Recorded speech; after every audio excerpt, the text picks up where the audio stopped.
নমস্কাৰ আপোনালোক সকলোকে পুনৰবাৰ আপন নিউজৰ অন্য এটা ভিডিঅ'লৈ স্বাগতম জনাইছো।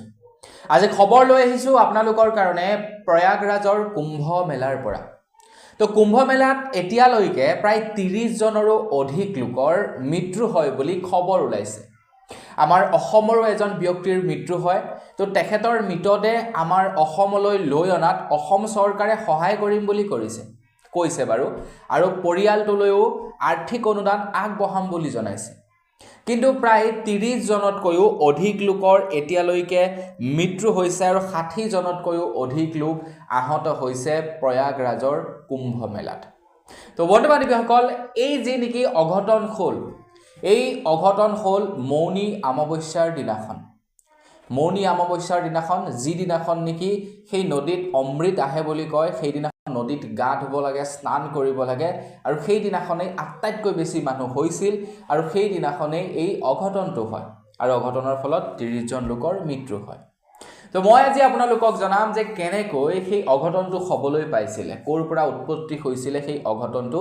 তো মই আজি আপোনালোকক তাৰ ওপৰত জনাম। তো মই শ্ৰীপাঞ্জিত গগৈ, আপোনালোকে চাই আছে আপোন নিউজ। আহক আৰম্ভ কৰোঁ আজিৰ ভিডিঅ'। কুম্ভ মেলাত প্ৰায় 700 কোটি টকা খৰচা কৰা হৈছে। প্ৰায় 700 কোটি টকা খৰচা কৰিছে কুম্ভ মেলাৰ বাবে। কুম্ভ মেলাত প্ৰশাসনিকৰ পৰা ধৰি বিভিন্ন দিশত যাতে মানুহে অসুবিধাৰ সন্মুখীন নহয়, তো তাৰ কাৰণে প্ৰায় 700 কোটি টকা খৰচা কৰিছে বুলি খবৰ ওলাইছে।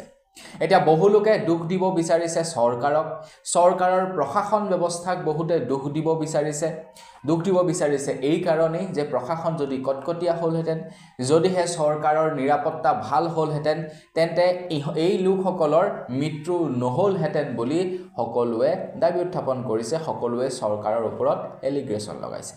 কিন্তু গোটেই ঘটনাটো, এই যি নেকি দুৰ্ঘটনা হৈছিলে, সেই দুৰ্ঘটনাটো উৎপত্তি হ'বলৈ পালে কেনেকৈ? তো মই কৈছোঁ আপোনালোকক, সেইদিনাখন আছিলে মৌনী অমাৱস্যা।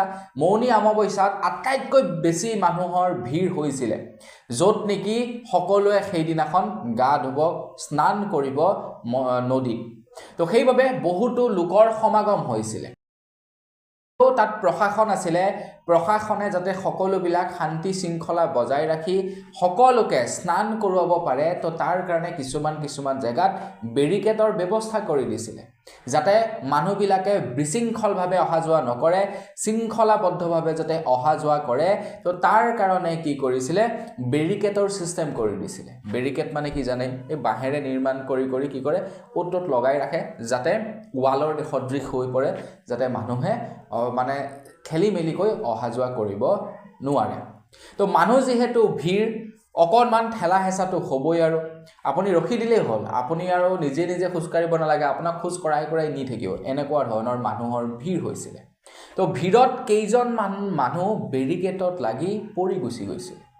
আৰু তাৰ পাছত কি হৈ গ'ল, কোনোবা এজন লোকে ক'লে যে মানুহ পৰিলে। তো মানুহ পৰিলে শব্দটোৱে লাষ্টলৈ গৈ মানে কি হৈ গ'ল, যে ইয়াতে খেদাখেদি হৈছে, হতাহতি হৈছে, দৌৰিব লাগে, পলাব লাগে, পুলিচে খেদিছে। মানে কথা এটা মানুহৰ মুখৰ পৰা বাগৰি ইফালে যাওঁতে আৰু কেনেকুৱা হয়। এতিয়া যিটো ৰাস্তাৰে মানুহ গৈছে, সেই একেটা ৰাস্তাৰে মানুহ উভতিও আহিছে।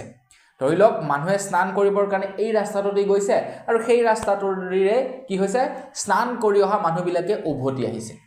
এতিয়া কথাটো কি হৈ গ'ল, আপোনাৰ সেই যে মানুহটো পৰিছিলে, সেই পৰা কথাটো গৈ একেবাৰে লাষ্ট পাওঁতে মানে বেলেগ কিবা ওলাই গুচি গ'ল। আৰু তাৰপিছত মানুহবিলাকে ভাবিলে যে পুলিচে খেদাইছে মানুহবিলাকক, আৰু পুলিচ বুলি ক'লে এনেও ভয় কৰে। তাৰপিছত দৌৰি লাগিলে, আৰু দৌৰি লাগোতে পদপিষ্ট হৈ এইসকল লোকৰ মৃত্যু হ'ল।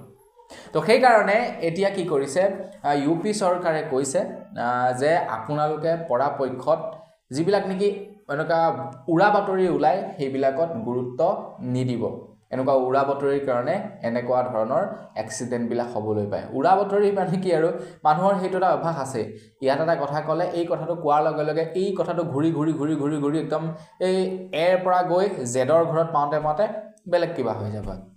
ঠিক তেনেকুৱা সেনেকুৱা ধৰণৰ ঘটনাৰ কাৰণে প্ৰয়াগৰাজৰ সেই দুৰ্ঘটনাটো হ'বলৈ পালে।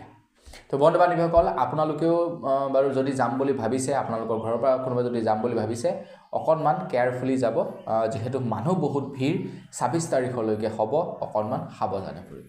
তো আজিৰ ভিডিঅ' জনাবলগীয়া খবৰ ইমানটোৱে আছিলে খবৰটো জানি কেনেকুৱা লাগিলে কমেণ্ট কৰি জনাব যদি ভাল লাগিলে লাইক এটা কৰিব চেনেলটো ছাবস্ক্ৰাইব কৰা নাই ছাবস্ক্ৰাইবটো কৰি ল'ব পুনৰ এটা ভিডিঅ' লগ পোৱাৰ খালি ভিডিঅ' আমি কিছু ধন্যবাদ জয় অসম